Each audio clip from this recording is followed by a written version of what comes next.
അസ്സലാമു അലൈക്കും വറഹ്മത്തുള്ളാഹി വബറകാതുഹു. ഞാനിന്ന് പറഞ്ഞു വരാറുള്ള ഒരു വെല്ലുവിളിയെക്കുറിച്ചാണ്.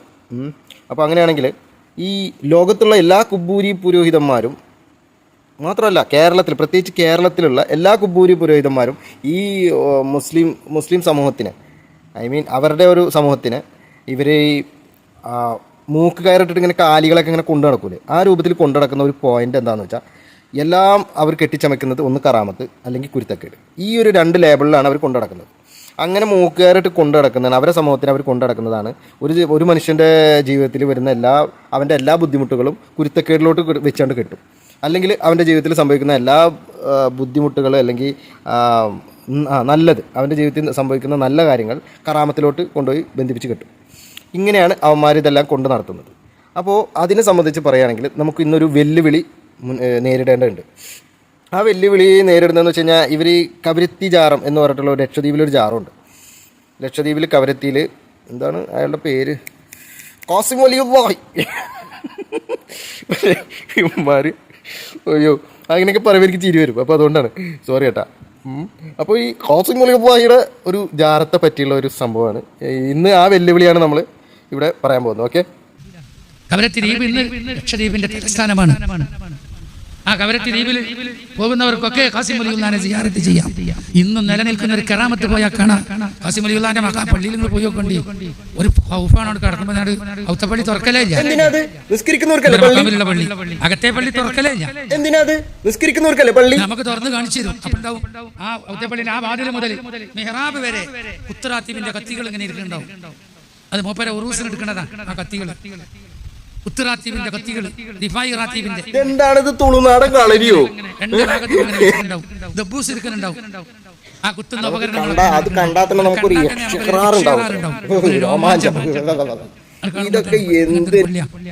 അവിടെ എത്തുമ്പോ കാണാ ഒരു ഉയർന്ന സ്ഥലം മക്കാമ് നിൽക്കുന്നത്. താഴത്തെ തന്നെ ഒരു ബോർഡ് ഇരിക്കുന്നുണ്ടാവും, ബീഡി സിഗരറ്റ് പോലത്തതൊന്നും മക്കാമിന്റെ പരിസരത്തേക്ക് കൊണ്ടുപോകരുത്. മലയാളത്തിൽ എഴുതിച്ചിട്ടുണ്ട്. കൊണ്ടുപോയാൽ എന്താ ഉണ്ടാവുക? ബോധം കെട്ടാണ്ട് പോകും. വേറെ അർത്ഥമൊന്നുമില്ല. എത്ര വലിയ മൂലരായിട്ടും കാര്യമില്ല, തങ്ങളായിട്ടും കാര്യമില്ല. ദേഹത്ത് വീടിണ്ടോ പോലുണ്ടോ സിഗരറ്റ് ഉണ്ടോ അവിടെ ചെന്നാൽ ആള് ബോധം കെട്ട് തളർന്നാണ്ട് വീണു പോകും. അങ്ങനെ വീണാൽ അവിടുത്തെ ഖാദിമീങ്ങൾ പാഞ്ഞു വന്നിട്ട് വീണ ആളെ പോക്കറ്റ് തപ്പലാണ്. ഇതില്ല സിഗരറ്റോ വീഡിയോ ഉണ്ടോ നോക്കല, ഉണ്ടാവും, എടുത്ത് ഒഴിവാക്കല, എന്നെങ്കിലേ ബോധക്കെട്ട് മാറുള്ളൂ. പള്ളി തുറക്കലേ ഇല്ല. തുറന്നിട്ട് എന്തിനാണ്? ഇവിടെ വരുന്നവർക്ക്, ഈ വരുന്ന കൗമികൾക്ക് ഇതൊന്നും ആവശ്യമില്ല. അവർക്ക് കാണാനുള്ളത് കടാര, ദബ്ബൂസ്, കത്തി, അവിടെ എടുക്കാനുള്ള ആയുധങ്ങൾ, മാരകായുധങ്ങൾ, തുളുനാടൻ കളരിയിലെ മാരകായുധങ്ങൾ. സാധാരണ പള്ളിയിൽ എന്താണ് ഉണ്ടാവാറ്? നിസ്കരിക്കാനുള്ള മുസല്ലുണ്ടാവും, ഖുറാൻ വെച്ചിട്ട് ഓതാനുള്ള സ്റ്റാൻഡ് ഉണ്ടാവും, ഖുറാൻ ഉണ്ടാവും, അത് വെക്കാനുള്ള സ്റ്റാൻഡ് ഉണ്ടാവും, അങ്ങനെയുള്ള സംഭവങ്ങളെല്ലാം ഉണ്ടാവാറ്. ഇതൊന്നും അവിടെ ഇല്ല, ആവശ്യമില്ല. ഇവിടെ വരുന്ന കൗമികൾ അവരുടെ ബുദ്ധിമുട്ടുകൾ, കഷ്ടപ്പാടുകളെല്ലാം ഇവിടെ വന്നിട്ട് ഖാസിം വലിയുള്ളാഹി എന്നും പറഞ്ഞാൽ പറയാനല്ലേ. അപ്പം ഇതൊക്കെ മതി. ബീഡി, സിഗരറ്റ്, കഞ്ചാവ്, ഹാൻസ്, പാൻപരാക്ക്, ഇമാതിരി സംഭവങ്ങളൊന്നും ഉപയോഗിച്ച് ഇതിനകത്തോട്ട് കയറാൻ പാടില്ല. അതൊക്കെ കയറി കഴിഞ്ഞാൽ അവൻ ബോധം കെട്ട് വീഴും. ബോധം കെട്ട് വീണാൽ പിന്നെ ഖാദിമീങ്ങൾ, ആരാണ് ഖാദിമീങ്ങൾ? അവിടെ തെണ്ടിത്തിരിഞ്ഞ് നടക്കുന്ന ആളുകൾ. അവർക്ക് നല്ല സമ്പാദ്യം ഉണ്ട് കേട്ടോ, സമ്പാദിക്കുന്നുണ്ട്. അപ്പോൾ അവിടെ തെണ്ടിത്തിരിഞ്ഞ് നടക്കുന്ന ആളുകൾ, അവരുടെ പേരാണ് ഖാദിമീങ്ങൾ. അപ്പോൾ ഈ ഖാദിമീങ്ങൾ വന്നിട്ട് പോക്കറ്റൊക്കെ ഇങ്ങനെ തപ്പിപ്പിടിഞ്ഞ് എടുത്തിട്ട് ഒഴിവാക്കി കഴിഞ്ഞാൽ ബോധക്കെട് മാറും. ഇയാൾ പറഞ്ഞ സ്റ്റൈലാണ്, ബോധക്കെട് മാറും. ഇങ്ങനെ അന്തക്കെട് മാറാൻ നമ്മൾ എന്താ ചെയ്യേണ്ടത്? അപ്പോൾ കാര്യങ്ങൾ ഇത്രയൊക്കെ ഉള്ളൂ. ഇതാണ് ആ ഖാസിം വലിയുള്ളാഹി എന്ന് പറയുന്ന ആ ഒരു സംഭവത്തിൻ്റെ ജാറത്തിൻ്റെ കാര്യങ്ങൾ ഇത്രയൊക്കെ ഉള്ളൂ. ഇനി നമുക്ക് ഒരു കാര്യം ചെയ്യാം, ഒരു വെല്ലുവിളി ഏറ്റെടുക്കാം. ആ വെല്ലുവിളിയുടെ കാര്യമാണ് ഇനി നമ്മൾ കാണേണ്ടത്. ഓക്കെ, ആർക്കും എപ്പോഴും വേണമെങ്കിൽ പരീക്ഷിക്കാം. ഞാൻ ആരെങ്കിലും അങ്ങനെ വഹാബി മൗദൂദിയുടെ ആശയത്തിൽ നിൽക്കുന്ന ആരെങ്കിലും എന്റെ ശബ്ദം ശ്രവിക്കുന്നുണ്ടെങ്കിൽ അവരെ ഞാൻ വെല്ലുവിളിക്കുകയാണ്. ഇവിടെ ബഹുമാനപ്പെട്ട കവരത്തി ദ്വീപിലേക്ക്, ബഹുമാനപ്പെട്ട മുഹമ്മദ് ഖാസിം റളിയല്ലാഹുവിന്റെ അവിടുത്തെ ഹലറത്തിലേക്ക് ഇന്നും നിലനിൽക്കുന്ന കറാമത്തായി പറയുന്നത്, പുകയിലയുമായിട്ട് ഒരുത്തന മക്കാമിലേക്ക് അങ്ങ് കടക്കുകയാണെങ്കിൽ അവിടെ ബോധം കെട്ടാണ്ട് പോകും. ഏതെങ്കിലും ധൈര്യമുള്ള വഹാബി ഉണ്ടെങ്കിൽ, അങ്ങനെ ഒരു കറാമത്തൊന്നുമില്ല, അതൊക്കെ വെറുതെ അതൊക്കെ നശിച്ചു പോയി എന്ന് പറയുന്ന ഏതെങ്കിലും ഒരു വഹാബി ഉണ്ടെങ്കിൽ ആ വഹാബിനെ വെല്ലുവിളിച്ച് പറയട്ടെ. നിങ്ങൾക്ക് ധൈര്യമുണ്ടെങ്കിൽ കവരത്തി ദ്വീപ് ഇന്നും അവിടെ നിലനിൽക്കുന്നുണ്ട്. ബഹുമാനപ്പെട്ട മുഹമ്മദ് ഖാസിം റളിയല്ലാഹുവിന്റെ മക്കാം ഇന്നും അവിടെ ഉണ്ട്. എന്നാൽ ഒരു സിഗരറ്റ്, ബീഡിയേറ്റ്, പുകലേറ്റ് നിങ്ങൾക്ക് ധൈര്യമുണ്ടെങ്കിൽ ആ കവരത്തി ദ്വീപിൽ അവർ അന്ത്യവിശ്രമം കൊള്ളുന്ന മക്കാമിനൊക്കെ ഒന്ന് കയറി എന്നാ കാണാ കറാമത്ത് എന്താണെന്നുള്ളത്. മൗദൂദികളെയും വഹാബികളെയും വെല്ലുവിളിച്ചുകൊണ്ടിരിക്കുന്നതാണ് അയാൾ. അതെ, ഈ കറാമത്ത്, ഈ വിലായത്ത്, ഇതിനെല്ലാം അംഗീകരിക്കുന്നവരാണ് യഥാർത്ഥ മുസ്ലിങ്ങൾ, എല്ലാം അംഗീകരിക്കുന്നവരാണ്. അതുണ്ട്. നിങ്ങൾ ഈ പറഞ്ഞ് പ്രചരിപ്പിക്കുന്ന എല്ലാ കറാമത്ത് കഥകളും മണ്ടത്തരമാണ്, പിരാന്തന്മാരാണ് അവർ. അങ്ങനെയുള്ള കഥകൾ കംപ്ലീറ്റ് ബോളത്തരമാണെന്ന് 100% വിശ്വസിക്കുന്നവനാണ് ഞാൻ. അപ്പോൾ അതുകൊണ്ട് നിങ്ങൾ ഒരു കാര്യം ചെയ്യും, ഈ വെല്ലുവിളി ഞാൻ ഏറ്റെടുത്തിരിക്കുന്നു. ധൈര്യമുണ്ടോ ഖുറാഫി സമൂഹമേ? നിങ്ങൾക്ക് ധൈര്യമുണ്ടോ? ഞാൻ അവിടെ പോകുന്നു, അവിടെ ചെയ്യുന്നു. ഈ കഞ്ചാവ്, സിഗരറ്റ്, ബീഡി, പാൻപരാക്ക്, പുകയില ഉൽപ്പന്നങ്ങൾ ഇതെല്ലാം കൂടെ ഞാൻ അങ്ങോട്ട് കയറാം. ഓക്കെ, ഞാനാണ് പറയുന്നത്. എനിക്ക് ഒരു തടി കേടാവാതെ എന്നെ ഇങ്ങോട്ട് അതിൻ്റെ എല്ലാ റെസ്പോൺസിബിലിറ്റി നിങ്ങൾ ഏറ്റെടുക്കണം. ഓക്കെ, അവിടെ അഥവാ ഞാൻ ബോധം കെടാതെ അവിടെ കയറി, ഓക്കെ, കയറിയെങ്കിൽ അവിടെ കൊണ്ടുപോയി ഒരു കുപ്പി പട്ടച്ചാരായം അതിന് പുറത്ത് ഒഴിക്കാൻ ഞാൻ തയ്യാറാണ്. ആ നിങ്ങൾ കെട്ടിപ്പൊക്കിയിട്ടുള്ള ആ ഒരു മൺകുടീരങ്ങൾ അതിന് പുറത്തോട്ട് ഒഴിക്കാൻ ഞാൻ തയ്യാറാണ്. മനസ്സിലായില്ലേ? അപ്പോൾ പക്ഷേ എന്നെ ഇവിടെ സേഫ് ആക്കി എത്തിക്കാനും നിങ്ങൾ തയ്യാറാവണം. ആ റെസ്പോൺസിബിലിറ്റി നിങ്ങൾ ഏറ്റെടുക്കണം. ഈ വെല്ലുവിളി ഏറ്റെടുക്കാൻ ഞാൻ തയ്യാറാണ് 100%. ബട്ട് വൺ കണ്ടീഷൻ, ഞാൻ അങ്ങനെ കയറി ബോധക്കെടില്ലാതെ അതിൻ്റെ ഉള്ളിൽ കയറിക്കഴിഞ്ഞാൽ ഒരു ഹാമർ ഞാൻ എങ്ങനെയും സംഘടിപ്പിച്ചോളാം. അത് വെച്ച് ആ ജാറം തല്ലി പൊട്ടിക്കാനുള്ള അവകാശം നിങ്ങൾ എനിക്ക് തരണം. തയ്യാറുണ്ടോ? ഈ ധൈര്യമുള്ള ഖുറാഫികൾ ആരെങ്കിലും ഉണ്ടോ തയ്യാറ്? ഞാനത് തല്ലി പൊട്ടിക്കും ആ ജാറം. അത് അങ്ങനെ ഞാൻ കയറിക്കഴിഞ്ഞാൽ പട്ടച്ചാരായം ഒഴിക്കും, എന്നിട്ടും എനിക്ക് ബോധക്കെടില്ല, ഞാനത് തല്ലിപ്പൊളിക്കും. നിങ്ങൾ ആരെയാണ് പേടിപ്പിക്കുന്നത്? വഹാബികളെയും സലഫിയെയും പിന്നെ ജമാഅത്ത് ഇസ്ലാമിക്കാരെ എല്ലാവരും ഇങ്ങനെ പേടിപ്പിച്ച് നിർത്തണതാണ് നിങ്ങൾ. നിങ്ങളുടെ കൗമിന് തന്നെ നിങ്ങൾക്ക് പേടിയില്ല. അത് ഞാൻ ഇതേ വീഡിയോ ഇടുന്നുണ്ട്. നിങ്ങളുടെ കൗമിന് തന്നെ ജാറത്തിൽ തൊട്ടാൽ എന്തുണ്ടാവും എന്നുള്ള പേടിയില്ല. എന്നിട്ട് ഇത് ഏത് ലോകത്താണ് നിങ്ങൾക്ക് ജീവിക്കുന്നത്? കുബൂരികൾ എന്ന് പറഞ്ഞു കഴിഞ്ഞാൽ തലക്കകത്ത് ഈ സംഖ്യകളെക്കാൾ ചാണകം മേഞ്ഞതാണ് നിങ്ങളുടെയൊക്കെ തലച്ചോറ്. അല്ലാതെ കേട്ടിരിക്കുന്ന കുറച്ച് കൗമികൾ ഉണ്ടാവുമല്ലോ, അവർക്കൊന്നും ബോധമില്ല. അവർക്ക് ഒരു 10ൽ ഒരെണ്ണെങ്കിലും ഇത്തിരി ഒരു ബോധമുള്ള ഉണ്ടാവുമല്ലോ, അല്ലേ? ഉണ്ടാവുന്നതാണ് വിശ്വാസം. സുഹൃത്തുക്കളെ, എന്തിനാണ് ഈ കറാമത്ത് ഉണ്ടാക്കിയതെന്ന് അറിയോ നിങ്ങൾക്ക്? എന്ത് കാര്യത്തിനാണ് ഈ കറാമത്ത് ഉണ്ടാക്കിയതെന്ന് അറിയോ? ഇവർക്കറിയാം ഈ ഒരു ജാറവുമായി ബന്ധപ്പെട്ട് ജീവിക്കുന്ന എല്ലാ കൗമികളും, ഒട്ടുമിക്ക കൗമികളും ബീഡി, സിഗരറ്റ്, കഞ്ചാവ്, വ്യഭിചാരം, കള്ള് ഇമാതിരി എല്ലാ പ്രവൃത്തിയിലും ഏർപ്പെട്ടവരാണ് ഇതുമായിട്ട് ജീവിക്കുന്നത്. അതിൻ്റെ ഉദാഹരണമായിട്ടുള്ള വീഡിയോ അടുത്ത് വരുന്നുണ്ട്. ഓക്കെ, അപ്പോൾ ഇതൊക്കെ നമ്മളിപ്പോൾ ഒരു സംഭവം ഒന്ന് മനസ്സിലാക്കാം. കള്ള് കിട്ടണമെങ്കിൽ കള്ള് ഷാപ്പിൽ പോകണം, കഞ്ചാവ് കിട്ടണമെങ്കിൽ അതിൻ്റെ മേഖലയിൽ പോകണം, മറ്റുള്ള വ്യഭിചാരമാണെങ്കിൽ അതിൻ്റെ മേഖലയിൽ പോകണം. ഇതെല്ലാം കൂടി ഒരുമിച്ച് കിട്ടുന്നതാണ് കേരളത്തിലെ പല ജാറങ്ങളും. മനസ്സിലാവുന്നുണ്ടോ? അപ്പോൾ അതിൻ്റെ ഉദാഹരണങ്ങളായിട്ട് ഇവർ തന്നെ പറഞ്ഞ പ്രസംഗങ്ങളിലെ ഭാഗങ്ങൾ നമ്മൾ ഇടുന്നുണ്ട്. ഓക്കെ, നിങ്ങൾ കാണും. ഇതിനെല്ലാം ബ്ലോക്ക് ചെയ്യാൻ വേണ്ടിയാണ് ഈ കവരത്തി ജാറത്തിൽ ഇങ്ങനെ ഒരു ബോർഡ് പൊന്തിയത്. അല്ലാതെ അവിടെ ഇങ്ങനെ ഒരു പണ്ടാറോ ഇല്ല ഇങ്ങനെ, കേട്ടാ. ചുമ്മാ പറയണേണ് ഇവരൊക്കെ. നമ്മൾക്കൊരു ധാരണ ഉണ്ട്, വലിയ പറഞ്ഞാൽ എവിടെയെങ്കിലും ഒരു മുണ്ടോ അല്ലെങ്കിൽ പച്ചയെ പോച്ചുകൊണ്ട് വല്ല മസാർ കൂടിയ പിന്നെ കീശിലും ഇവൻ കഞ്ചാവും വെച്ച് നടക്കണവനാണ്. അങ്ങനെ ഉണ്ടല്ലോ, പല മസാറുകളിലും പോയി നോക്കിയാൽ പലരും കാണും. ഞാനൊരിക്കലും പുളിങ്ങ ഉറൂസിന് പോയപ്പോൾ ഉറൂസ് കഴിഞ്ഞപ്പോൾ എനിക്ക് യാത്ര ചെയ്യാൻ രാത്രിയാകുമ്പോൾ ഉറപ്പ് വയ്ക്കുന്ന വലിയ വശം. ഞാൻ ഇവിടെ ഉറങ്ങണം എന്നാണ്. അപ്പോൾ അവരൊരു ഗസ്റ്റ് ഹൗസ് ഉണ്ടായി തന്നെ അവർ സുഖം ചെയ്തു. അങ്ങനെ കുറച്ച് ഈ ഉറൂസിൻ്റെ അടുത്താണ് ദിക്കൊക്കെ നടക്കുന്ന ഒരു സ്റ്റേജ് ഉണ്ട്. അപ്പോൾ കുറച്ച് കഴിഞ്ഞപ്പോൾ ഈ മക്ബറയിൽ നടക്കുന്ന കുറേ ഔലിയാക്കന്മാരുണ്ടല്ലോ, പച്ചയും ചോപ്പൊക്കെ ഇട്ട് തലയിൽ വലിയ കെട്ടൊക്കെ കെട്ടി, അവർ രണ്ടാളുകൾ ഇങ്ങനെ വരിക. രണ്ടാളപ്പോൾ ഒരു പെണ്ണുണ്ട്. അങ്ങനെ വന്നിട്ട് ഇവർ എന്താക്കി തരാം, ഒരു തപ്പാത്തും കൊടുത്തു, ഒരു തപ്പാത്തും നടുക്ക് പെണ്ണും കൊടുത്തു. അപ്പോൾ ഞാൻ അങ്ങനെ കുറേ ആലോചിച്ചു, ഇവരെ എങ്ങനെ ഈ ഔലിയാക്കന്മാരൊപ്പം ഈ ഒരു പെണ്ണിനെ കൊടുത്തിട്ട് ഞാൻ പറഞ്ഞു ഇവരോട് നിങ്ങളൊന്ന് പോയി പറയാം അവരോട്, അങ്ങനെ ഒരു പെണ്ണും രണ്ടാളും കൂടി എടുക്കാൻ പാടില്ല, ഇവരിത് എവിടുത്തേരാ എങ്ങനെയാണ് ഇവരെ മുന്നിലുള്ള ബന്ധം എന്നൊക്കെ ചോദിച്ചു. അപ്പോൾ ഇവർ പറഞ്ഞത് എന്താണെന്നറിയോ? ഒന്നും ഉണ്ടാൻ പറ്റില്ല തങ്ങളെ, അവർ വലിയൊരു ലോബിയാണെന്ന് പറയും, ഒന്നും ഉണ്ടാൻ പറ്റില്ല ഇവരെന്ത്. അപ്പോൾ ഞാൻ അവരെ ചെന്ന് കണ്ട് അവിടെ നിന്ന് ആട്ടി ഓടിച്ച് പറഞ്ഞു. അപ്പോൾ എന്നോട് പറഞ്ഞു ഇനിയിപ്പോൾ രാത്രി, ഞാൻ പറഞ്ഞു എനിക്കൊന്നും ഉണ്ടാവില്ല. അപ്പോൾ അവരെന്ത് ഉപദ്രവിക്കുമെന്നാണ് പിന്നെ പറയണത്. അപ്പോൾ ഇങ്ങനെ പല മസാറിൽ കൂടിയും പല കള്ളന്മാർ അവരെ കീസ പരിശോധിച്ച് നോക്കിയാൽ കഞ്ചാവായിരിക്കും, അല്ലെങ്കിൽ മറ്റുള്ളതായ ഇവരൊക്കെ പിന്നിൽ കൂടുന്നതായ ഒരു സ്വഭാവം നമ്മളിൽ നിന്നുള്ള പലർക്കും. ഖുറാഫി കേട്ടോ, ഇത് സലഫികളോ അല്ലെങ്കിൽ ജമാഅത്തെ ഇസ്ലാമിക്കാരോ അല്ലെങ്കിൽ മുജാഹിദാരോ അല്ല ഈ പറയുന്നത്. ഇവരുടെയൊക്കെ കണ്ട കോടാലിയായ ജിഫ്രി മുത്തുക്കോയാണ് ഈ പറയുന്നത്. എടാ, ഇങ്ങനെ ഈ കഞ്ചാവും തോന്നിയാസും സകല തോന്നിയാസവും കാട്ടി നടക്കുന്നവർ ഔലിയാക്കളാണെന്നുള്ള വിശ്വാസം നിങ്ങളുടെ കൗമിനുണ്ടാവും. യഥാർത്ഥ വിശ്വാസികൾക്ക് ഉണ്ടാവില്ല. അത് നിങ്ങളുടെ കൗമിന് അത് ഉണ്ടാക്കി കൊടുത്തത് നിങ്ങൾ തന്നെയാണ്. സുഹൃത്തുക്കളെ, അപ്പോൾ എന്താണ് ഇയാൾ ഈ പറയുന്നത്? ആ 2 ഔലിയാക്കളും അവരുടെ നടുക്കൊരു പെണ്ണും, പാവം അവർ ഉറങ്ങാൻ കിടക്കണേണ്, അല്ലാതെ വേറൊന്നുമല്ല. ഇതൊന്നും നിങ്ങൾക്ക് ഇപ്രാവശ്യം നിങ്ങൾ ശരിക്കും പറഞ്ഞാൽ അവരൊരു ലോബിയാണ്, നിങ്ങൾക്ക് ഭീഷണിയാവുന്നൊക്കെ നിങ്ങൾ പറഞ്ഞല്ലോ. ഇത് ഒരു തവണ തടഞ്ഞിട്ട് പറ്റിയില്ലെങ്കിൽ അടുത്ത തവണ നിങ്ങൾക്ക് കിട്ടാനുള്ള കിട്ടും. അത് ലോബി തന്നെയാണ്, അതിനെ നിർത്താനൊന്നും പറ്റില്ല. ഉണ്ടാക്കിയെടുത്തത് നിങ്ങളൊക്കെ തന്നെയല്ലേ.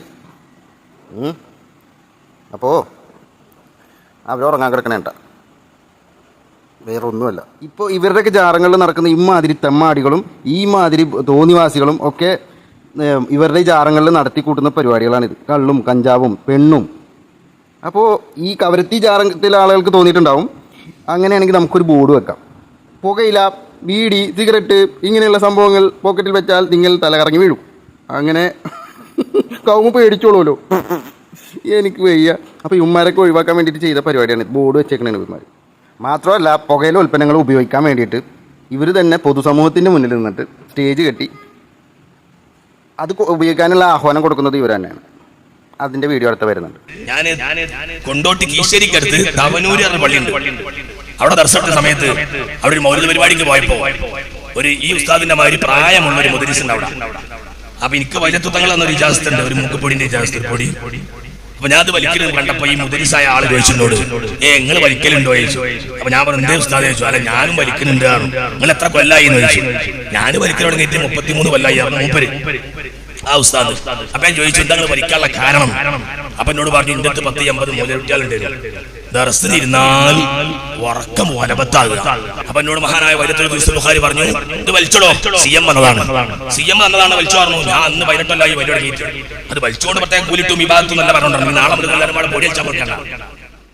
ധാരാളം മനസ്സിലായില്ലേ? മുനീർ ബാക്കവി ഇയാൾക്ക് ഉറക്കം വരുന്നുണ്ടെങ്കിൽ വലിച്ചു കയറ്റാൻ വേണ്ടി കൊടുത്താൽ അത് മടവൂര്, പ്രാന്തനായിട്ടുള്ള മടവൂര് കൊടുത്താൽ ഇജാസത്ത്. മൂക്കിപ്പൊടി എന്ന് പറഞ്ഞാൽ എന്താ? പുകയില പൊടിയല്ലേ, അല്ലാതെ ബൂസ്റ്റിൻ്റെ പൊടിയൊന്നും ഇതല്ലല്ലോ. എനിക്ക് തോന്നുന്നു ഉറക്കത്തിൻ്റെ കാര്യത്തിൽ പറയുകയാണെങ്കിൽ ഈ MDM അടിച്ച് കയറ്റിക്കളാൻ പറ. എനിക്ക് പറഞ്ഞു കേട്ടുന്നത് തീരെ ഉറങ്ങൂല എന്നാണ് MDM അടിച്ച് കയറ്റിയത്. ഉറക്കം ഒട്ടും വരില്ല എന്നാണ് പറയുന്നത്. ഇങ്ങനെ എനർജറ്റിക് ആയിട്ട് നിൽക്കാം. MDM അടിച്ച് കയറ്റാൻ പറ. അപ്പോൾ സുഹൃത്തുക്കളെ, പെണ്ണ് കഴിഞ്ഞ് മൂക്കിപ്പൊടി കഴിഞ്ഞ് ഇനി കള്ളിയും കഞ്ചാവും വരുന്നുണ്ട്. അതൊന്ന് കണ്ടു നോക്ക്. ഇപ്പൊ ഖസാലി ഇമാമിന്റെ കഥ ഞാൻ പറഞ്ഞില്ല അന്ന്. ആടെ പോയിട്ട് എത്തുമ്പോ കള്ള് ചാപ്പിലുണ്ട് എന്ന് ആര്? അഹമ്മദുൽ ഖസാലി തങ്ങള്. അത് നമ്മക്ക് കാണുന്നത് കള്ള് പോലെ, കള്ളല്ലാതെ. അതുപോലെ തന്നെ ബഹുമാനപ്പെട്ട ഹാഫിദ് ബിൻ ഹജറുൽ അസ്ഖലാനി അല്ലാതെ സിറാജുദ്ദീൻ അൽ ബുൽഖൈനി തങ്ങളാന്ന് എനിക്ക് ശരിക്കും ഓർമ്മയില്ല. അവർ വലിയ മഹാന്മാരായ പണ്ഡിതന്മാരാണ്. അവർ പള്ളിയിലിരിക്കുമ്പോൾ പുറത്തുനിന്ന് ഒരാൾ കഞ്ചാവ് വിൽക്കുന്നുണ്ട്. കഞ്ചാവ് വിൽക്കുന്ന ആളാണെന്ന് ആട്ടി ഓടിക്കടാന്ന് പറഞ്ഞ്. അങ്ങനെ വരുമ്പോ പള്ളിക്ക് വരുമ്പോ കണ്ടപ്പോ അയാൾ ശകാരിച്ച് പറഞ്ഞ് ഇവിടെ നിൽക്കാൻ പാടില്ല എന്നെല്ലാം പറഞ്ഞ് പള്ളിക്ക് വന്നു. ആര്? ഒന്നിരിക്കലോ ഈ 2 ഇമാമിങ്ങളിൽ നിന്നുള്ള ഏതെങ്കിലും ഒരാൾ, എനിക്ക് ശരിക്കും ഉറപ്പില്ലല്ലോ സാർ. വന്നിട്ട് നിസ്കാരത്തിന് ഇക്കാമത്ത് വിളിച്ചിട്ട് ഇമാമത്തിൽ നിന്നിട്ട് കൈ കെട്ടിട്ട് ഫാത്തി ഓതുമ്പോൾ ഫാത്തി അറിയില്ല. ഫാത്തി ഓതുമ്പോ ഖുർആന്റെ ഖുർആൻ ഹാഫിളാണ് അവർ, ഒരൊറ്റ ആയത്ത് ഓർമ്മയില്ല. കൈ കെട്ടിട്ട് നോക്കുമ്പോ അല്ലാഹ് എന്താ ഇപ്പൊ ഇത് ഇയാളെ പറഞ്ഞതിന് വന്നതപ്പ എന്നെല്ലാം പറഞ്ഞ് ചുരുക്കി പറഞ്ഞിട്ട് ആടെ പോയിട്ട് മാപ്പ് ചോദിച്ചു മൂപ്പറോട്. അപ്പൊ മൂപ്പർ പറഞ്ഞെന്താണ്, ഞാൻ കഞ്ചാവ് എന്ന് പേരിട്ടത് കൊണ്ട് നിങ്ങൾ എന്ത് മനസ്സിലാക്കി? എന്റെ കഞ്ചാവ് എന്ന് പറഞ്ഞാൽ നിസ്കാരം ഇല്ലാത്തവൻ അത് വലിച്ചങ്ങോ നിസ്കരിക്കാൻ തുടങ്ങും. കള്ളു കുടിക്കുന്നവൻ അത് വലിച്ചാല് കള്ളുകൂടി മതിയാക്കും. അങ്ങനത്തെ കഞ്ചാവാണ് നിങ്ങൾ മനസ്സിലാക്കേണ്ടത്.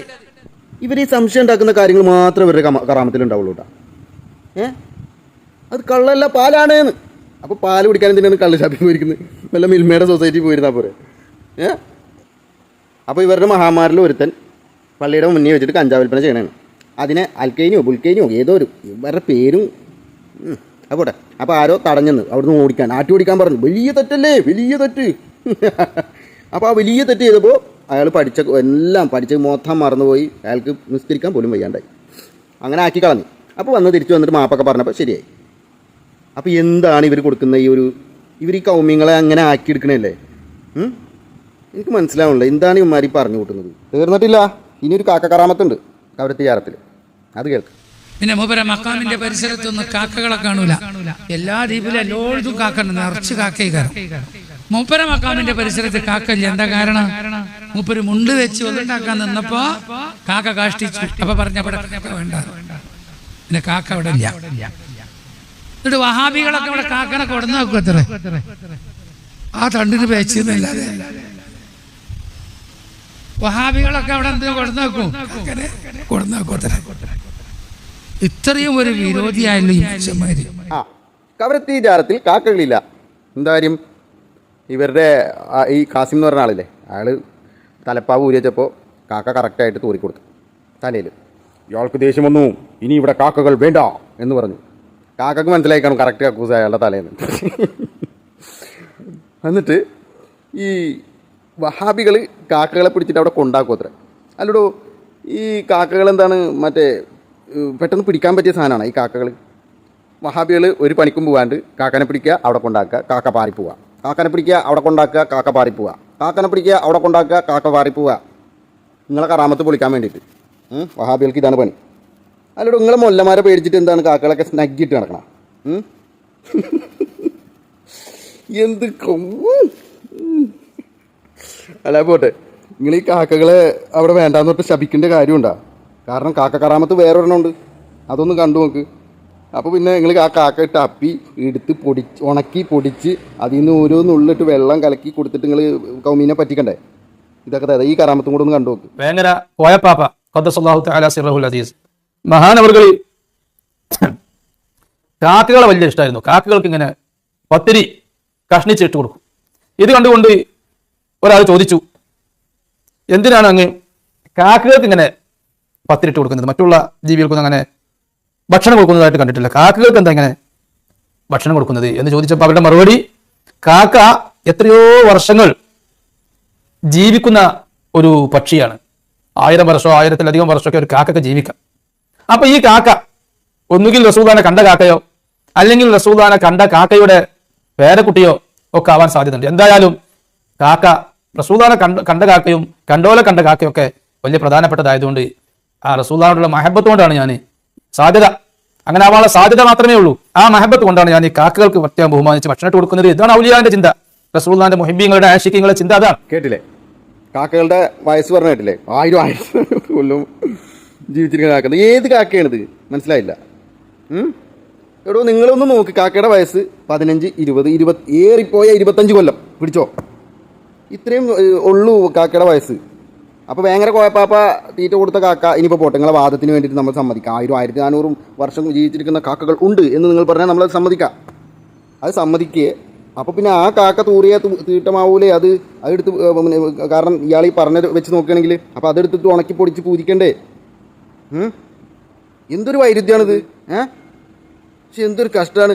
ഈ കൗമികൾ മൊത്തം പൊതുജനങ്ങളുടെ മുന്നിലല്ലേ നിങ്ങൾ ഈ പറയുന്നത്, ഈ മൈക്കും കെട്ടിപ്പൊക്കിയിട്ട് ഈ പൊതുജനങ്ങൾ മൊത്തം ഇത് എല്ലാം കേട്ട് വിശ്വസിച്ചിട്ട് അല്ലാഹു അക്ബർ എന്ന് പറയുന്ന പൊതുജനമാണെന്നാണ് നിങ്ങൾ വിചാരിച്ചത്? ഇതിന് പ്രതികരിക്കാൻ ആളില്ല എന്നാണ് നിങ്ങൾ വിചാരിച്ചത്? എന്ത് നിങ്ങൾ റൂം അടച്ചു കൂട്ടിയിട്ട് ഇന്ന് പെണ്ണുങ്ങളോടും കുട്ടികളോടും നിങ്ങളെ വീട്ടിൽ പോയിരുന്ന് പറയും. ഇതൊക്കെ അവർ വിശ്വസിച്ചോളും. അവർ പറയും മാഷാ അല്ലാഹു അക്ബർ എന്നൊക്കെ അവർ പറയും. എന്തൊരു കഷ്ടമാണ്. അതുപോലെ തന്നെ പ്രസവിക്കുന്ന സ്ത്രീകൾക്ക് പ്രസവ വേദന ഇല്ലാതെ പ്രസവിക്കാൻ കഴിയും, സുഖപ്രസവമാകും എന്നൊക്കെ പറയുന്നതിന്റെ അടിസ്ഥാനം മഹാനവറുകൾ ദ്വീപിൽ ഒരു വീട്ടിന്റെ അരികിലൂടെ നടക്കുമ്പോൾ ഒരു സ്ത്രീ പൊട്ടിക്കരയുന്നത് കാണുകയും അറിയുകയും അങ്ങനെ എന്താണെന്ന് അന്വേഷിച്ചപ്പോൾ പ്രസവ വേദന സഹിക്കാൻ കഴിയാതെ കരയുകയാണ് എന്ന് പറഞ്ഞതിന്റെ അടിസ്ഥാനത്തിൽ അവിടെ നിന്ന് പ്രഖ്യാപിക്കുകയാണ് ഈ ദ്വീപിൽ ഇനി പ്രസവ വേദന വേണ്ട എന്ന്. അതിന്റെ അടിസ്ഥാനത്തിലാണ് കവരത്തി ദ്വീപിലുള്ള ആളുകൾക്ക്, സ്ത്രീകൾക്ക് പ്രസവ വേദന ഇല്ലാതെ എല്ലാവർക്കും സുഖപ്രസവമാകുന്നതിന്റെയും ചരിത്രം. അപ്പോൾ കവരത്തി ദ്വീപിലെ പെണ്ണുങ്ങൾക്ക് പ്രസവ വേദന ഇല്ലാന്ന് മാത്രമല്ല സുഖപ്രസവമാണ്. അതെങ്ങനെ മനസ്സിലായി? ഇയാളിങ്ങനെ നടന്നു പോകുമ്പോൾ ഒരു പെണ്ണ് കിടന്ന് ഒച്ചയുടെയാണ്. എന്തുകൊണ്ടാണ്? ഇയാളപ്പോൾ അറിയണേണ് ഒരു പെണ്ണ് പ്രസവിക്കുമ്പോൾ ഇങ്ങനെ വേദനയൊക്കെ ഉണ്ടാവുമല്ലേ. ഇയാളെന്താ മത്തം കുരു കുത്തിയിട്ട് മുളച്ചതാ? അത് പ്രകൃതി സഹജമല്ലേ. ഒരു ജീവിക്കും പ്രസവ വേദന എന്നുള്ളത് പ്രകൃതി സഹജമാണ്. അതുപോലും മനസ്സിലാക്കണേ പുള്ളി. അപ്പോൾ തന്നെ ഇയാൾ മനസ്സിലാക്കിയപ്പോൾ പ്രസവിക്കുമ്പോൾ ഇങ്ങനെയൊക്കെ വേദനയൊക്കെ ഉണ്ടാവുമല്ലേ എന്ന് മനസ്സിലാക്കിയപ്പോൾ പുള്ളി കവരത്തി ദ്വീപിലെ പെണ്ണുങ്ങൾക്ക് പ്രസവ വേദന വേണ്ട. എന്താ ഈ കേൾക്കുന്നത്? അവിടെ ഹോസ്പിറ്റലുണ്ട്, അവിടെ ഗൈനക്കോളജിസ്റ്റ് ഉണ്ട്. ഇതൊന്നും പോരാഞ്ഞിട്ട് അവിടെ അഗസ്തി ദ്വീപിലേക്ക് വിടുന്നുണ്ട്. അവിടെ വല്ല ക്രിട്ടിക്കൽ സ്റ്റേജ് വരുമ്പോൾ അതും പോരാഞ്ഞിട്ട് അവിടുന്ന് വേറെ അതും അവിടെയും പറ്റാഞ്ഞ് കഴിഞ്ഞ് കഴിഞ്ഞാൽ കേരളത്തിലോട്ട് ഇന്ത്യയിലോട്ടൊക്കെ വിടുന്നുണ്ട് ഹെലികോപ്റ്ററിൽ കയറ്റിയിട്ട്. ഇതൊക്കെ അവിടെ ഇടയ്ക്കിടെ നടക്കുന്ന സംഭവമാണ്. കേരളത്തിലെ മൊല്ലന്മാർ അവിടെ പെണ്ണുങ്ങൾക്ക് പ്രസവവേദന ഇല്ല, അവിടുത്തെ വെള്ളത്തിൻ്റെ കറാമത്ത്. എന്തോ ഒരു കഷ്ടമാണ് ഇവരെ കൊണ്ട്. വീണ്ടും വീണ്ടും കഷ്ടം. ഇത് തീർന്നിട്ടില്ല, ഇനിയൊരു കറാമത്ത് വരുന്നുണ്ട് ഇയാളുടെ പേരിൽ. കാസിം വലിയുള്ളാഹി പുള്ളിയുടെ ഭാര്യ പ്രസവിക്കുന്നതിൻ്റെ പേരിൽ ഒരു കറാമത്ത് വരുന്നുണ്ട്. അതൊന്ന് കണ്ടോക്ക്. 5 ദ്വീപുകൾ സഞ്ചരിച്ചു, അവിടൊക്കെ ദീനീയ ദഅവത്ത് നടത്തി. എല്ലാവർക്കും വലിയ കാര്യമായ ദ്വീപിൽ തങ്ങൾ കാസിം തങ്ങളെ മൂപ്പർക്ക് 8 മക്കളുണ്ട്. 5 ആമക്കളും 3 പെൺമക്കളും ജനിച്ചിട്ടുണ്ട്. രണ്ടാമത്തെ കുട്ടിനെ പ്രസവിക്കാൻ 9 മാസം പ്രായമായപ്പോ ചരിത്രത്തിൽ പറയുന്നുണ്ട് കാസിം വലിയുള്ളാഹി നമ്മളെ കേരളത്തിലേക്ക് പോരുകയാണ്. അപ്പൊ ഭാര്യ വീട്ടുകാരൊക്കെ വലിയ അങ്കലാപ്പിലായി. നിങ്ങളിപ്പോ പോയാല് വീടൊരു പ്രസവിക്കാനായ സമയമായില്ലേ, നിങ്ങളിപ്പോ എങ്ങനെ പോയാല് ഞാൻ വരുവോളം മഹദി പ്രസവിക്കൂല. വന്ന് ഒരു 3 മാസം കഴിഞ്ഞിട്ടാണ് തിരിച്ചെത്തിയത്. 12 മാസമായിട്ടാണ് രണ്ടാമത്തെ കുട്ടീനെ പ്രസവിച്ചിട്ടുണ്ട് ഭാര്യ പ്രസവിച്ചത്. ഞാൻ വരുവോളം മഹദി പ്രസവിക്കൂല. മഹാനവരുകൾ യാത്ര കഴിഞ്ഞ് 3 മാസം കഴിഞ്ഞ് തിരിച്ചെത്തിയിട്ടാണ് തന്റെ ഭാര്യ പ്രസവിച്ചത്. കേട്ടില്ലേ കറാമത്ത്? അടിപൊളി കറാമത്ത്. ഇവരുടെ കയ്യിൽ കുറേ ഉണ്ട്, ഈ പ്രസവ കറാമത്ത് കുറേ ഉണ്ട് ഇവരുടെ കയ്യിൽ. എന്തായാലും അവസ്ഥ ഒന്ന് ആലോചിച്ച് നോക്കിയേ, ഇവരുടെ ഭാര്യമാരുടെ അവസ്ഥ ഒന്ന് ആലോചിച്ച് നോക്കിയേ. ഈ 9 മാസം ആയപ്പോൾ തന്നെ ഇയാൾക്ക് കേരളത്തിലേക്ക് പോകണം. എന്തായാലും എല്ലാവരും പറയും, നോർമലായിട്ട് എല്ലാവരും പറയില്ലേ പെണ്ണ് പ്രസവിക്കാൻ നിൽക്കണേണ്ട ഈ സമയത്ത് പോവല്ലേ എന്ന് എല്ലാവരും പറയും, വേജാറല്ലേ. പക്ഷെ ഞാൻ പോരുന്നവർ എൻ്റെ ഭാര്യ പ്രസവിക്കൂലോ, കറാമത്ത്. ഒന്ന് ആലോചിച്ച് നോക്കി, ആ ഭാര്യയുടെ ഒക്കെ അവസ്ഥ ആലോചിച്ച് നോക്കി. ഇവരെ ഈ പേരുള്ള ഈ ഔലിയാക്കളുടെ പെണ്ണുങ്ങളുടെ അവസ്ഥ ഒന്ന് ആലോചിച്ച് നോക്കി. എന്തൊരു കഷ്ടമാണ്. പ്രസവിക്കാൻ മുട്ടി ഇങ്ങനെ നിൽക്കുമ്പോൾ കുട്ടിയാണെങ്കിലോ പുറത്ത് ചാടാൻ പൂതിയായിട്ട് ഇങ്ങനെ നിൽക്കും, പെണ്ണാണെങ്കിലോ ഇറുക്കി പിടിക്കും. വേണ്ട, അയാൾ എങ്ങാനും വന്നു കഴിഞ്ഞാൽ അഥവാ ഞാൻ പ്രസവിച്ച അയാൾ വന്നാൽ തിരിച്ചകത്ത് തന്നെ ചവിട്ടി കയറ്റും. അങ്ങനെയുള്ള പേടിച്ചിട്ട് ജീവിക്കേണ്ടി വരും ഇവരൊക്കെ പെണ്ണുങ്ങൾ. എന്തൊരു കഷ്ടമാണ്. എന്നിട്ട് ആ മുട്ടി നിൽക്കുന്ന ആകെ പ്രശ്നമായി 3 മാസം കഴിഞ്ഞപ്പോൾ അയാൾ തിരിച്ചെത്തിയപ്പോൾ പെണ്ണിന് സമാധാനമായി, പ്രസവിച്ചു. വലിയ കറാമത്ത്. എന്ത് കാര്യത്തിനാണ് ഇങ്ങനെ ബുദ്ധിമുട്ടിച്ച്? അപ്പോൾ സുഹൃത്തുക്കളെ, നമ്മൾ പറഞ്ഞു വന്നത് കവരത്തി ജാറത്തിനെ ചുറ്റിപ്പറ്റിയുള്ള കറാമത്തല്ലേ. ബീഡി, സിഗരറ്റ്, പുകയിലോൽപ്പന്നങ്ങൾ കൈവശം വെക്കുന്നതും അങ്ങോട്ട് കടക്കുന്നതും ഒക്കെയും നിങ്ങൾ ബോധം കെട്ട് വീഴും എന്നൊക്കെ എഴുതി വെച്ചിട്ടുള്ള ബോർഡിനെയും അതിൻ്റെ ഒരു കറാമത്തിനെ കുറിച്ചല്ലേ. അപ്പോൾ ഇത് പറഞ്ഞിട്ട് പേടിപ്പിക്കണല്ലേ കൗമിങ്ങളെ, എന്ന് വെച്ച് കഴിഞ്ഞാൽ അതിനു വേണ്ടി. പക്ഷേ ഏത് കൗമിനെയാണ് നിങ്ങൾ ഈ പേടിപ്പിക്കുന്നത്? നിങ്ങളുടെ ഇടയിൽ തന്നെ നിങ്ങൾ തന്നെ തല്ലിപ്പൊളിക്ക് തകർത്ത് കളയുന്ന ഒരു സംഭവം ഈ അടുത്ത് കഴിഞ്ഞു. ജാറങ്ങൾ തല്ലിപ്പൊളിച്ച് തകർക്കുന്ന സംഭവങ്ങൾ ഈ അടുത്ത് കഴിഞ്ഞു. അപ്പോൾ അവരെയാണോ നിങ്ങൾ ഈ പേടിപ്പിക്കുന്നത്? നിങ്ങളുടെ കൗമിന് തന്നെ പേടിയില്ല, എന്നിട്ടാണോ വഹാബികൾക്കും മൗദൂദികൾക്കും ജമാഅത്തെ ഇസ്ലാമിക്കാർക്കും മുജാഹിദുകാർക്കും ഒക്കെ പേടി? അവരെയാണ് നിങ്ങൾ ഈ പേടിപ്പിക്കാൻ നോക്കുന്നത്. ഇത് ആ വീഡിയോ ഒന്ന് കണ്ടുപോകും. അതോടെ ശുഭം. അസ്സലാമു അലൈക്കും.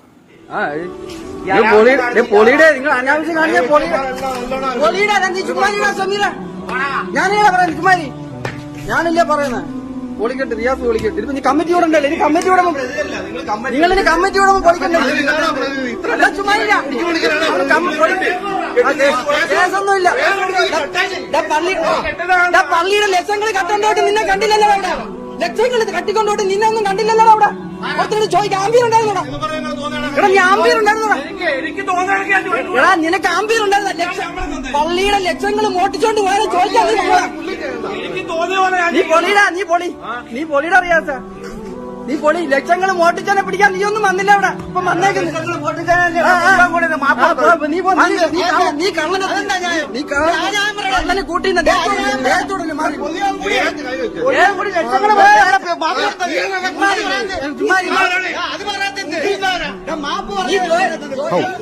സ്വാഭാവികമായിട്ട് നമ്മളൊക്കെ ഈ കുട്ടിക്കാലത്ത് വിചാരിച്ചിരുന്നത് എന്താണ്? ഈ മഹാനായ ഔലിയയുടെ കറാമത്ത് കൊണ്ട് ജാറം ഇങ്ങനെ പൊന്തി വന്ന് അങ്ങനെയൊക്കെയല്ലേ വിചാരിച്ചിരുന്നത്? ഞാനൊക്കെ അങ്ങനെയാണ് വിചാരിച്ചിരുന്നത് കുട്ടിക്കാലത്ത് കേട്ടാ. പിന്നീടല്ലേ മനസ്സിലായത് 50 ഹോളോ ബ്രിക്സും, ഒരു ചാക്ക് സിമെൻറ്റും, ഒരു 100 മില്ലി പെയിൻറ്റും ഇതൊക്കെ ഉണ്ടെങ്കിൽ ജാറായി. ഇതൊക്കെ കെട്ടിപ്പൊക്കണേണെന്ന്. എങ്ങനെ കെട്ടിപ്പൊക്കിയിട്ട് ഈ ജാറത്തിൽ കിടക്കുന്ന ഔലിയയുടെ കറാമത്ത് കൊണ്ട് ജാറം അങ്ങനെയായി. അതിൻ്റെ കുരുത്തക്കേട് കൊണ്ട് കൗമിനെ പേടിപ്പിക്കുക. ആ ഔലിയയുടെ കറാമത്ത് പറഞ്ഞുകൊണ്ട് പൈസ വസൂലാക്കുക പാവങ്ങളുടെ കയ്യിൽ. ഇപ്പോൾ ഈ നടന്ന സംഭവം കണ്ടില്ലേ? ഒരേ മഹല്ലിൽ 2 ജാറം കെട്ടിപ്പൊക്കി. ഒരു ഗ്രൂപ്പ് ഒരെണ്ണം നടത്തിക്കൊണ്ടിരിക്കുക, മറ്റേ ഗ്രൂപ്പിന് നമുക്കും വേണമല്ല, അങ്ങനെ മറ്റേ ഗ്രൂപ്പ്. അപ്പോൾ സുഹൃത്തുക്കളെ, നമ്മൾ പറഞ്ഞു വന്നത് കവരത്തി ജാറത്തിനെ ചുറ്റിപ്പറ്റിയുള്ള കറാമത്തല്ലേ. ബീഡി, സിഗരറ്റ്, പുകയിലോൽപ്പന്നങ്ങൾ കൈവശം വെക്കുന്നതും അങ്ങോട്ട് കടക്കുന്നതും ഒക്കെയും നിങ്ങൾ ബോധം കെട്ട് വീഴും എന്നൊക്കെ എഴുതി വെച്ചിട്ടുള്ള ബോർഡിനെയും അതിൻ്റെ ഒരു കറാമത്തിനെ കുറിച്ചല്ലേ. അപ്പോൾ ഇത് പറഞ്ഞിട്ട് പേടിപ്പിക്കണല്ലേ കൗമിങ്ങളെ, എന്ന് വെച്ച് കഴിഞ്ഞാൽ അതിനു വേണ്ടി. പോലെ ഒരു മിനിറ്റേ. അപ്പോൾ ഇതൊക്കെ കണ്ടിട്ടും കേട്ടിട്ടും കുരു പൊട്ടുന്നതും ചൊറിച്ചിലെടുക്കുന്നതും ആൾക്കാരൊക്കെ ചീത്ത വിളിക്കണം തോന്നുകയാണെങ്കിൽ ഈ തന്തക്കും തള്ളക്കും ഒന്നും വിളിക്കാതെ മാന്യമായിട്ട് എന്നെ ചീത്ത വിളിച്ചോളാം കേട്ടാ. എന്നെ മാത്രം, കുടുംബത്തെ തൊട്ട് ചീത്ത വിളിക്കരുതെന്ന്. വിളിച്ചാലെന്താണ്? വിളിച്ചാൽ അതേ നാണയത്തിൽ ഞാനും പണി തരും. അതൊന്ന് പറയാൻ വേണ്ടിയിട്ട് വന്നതാണ്. ഓക്കെ.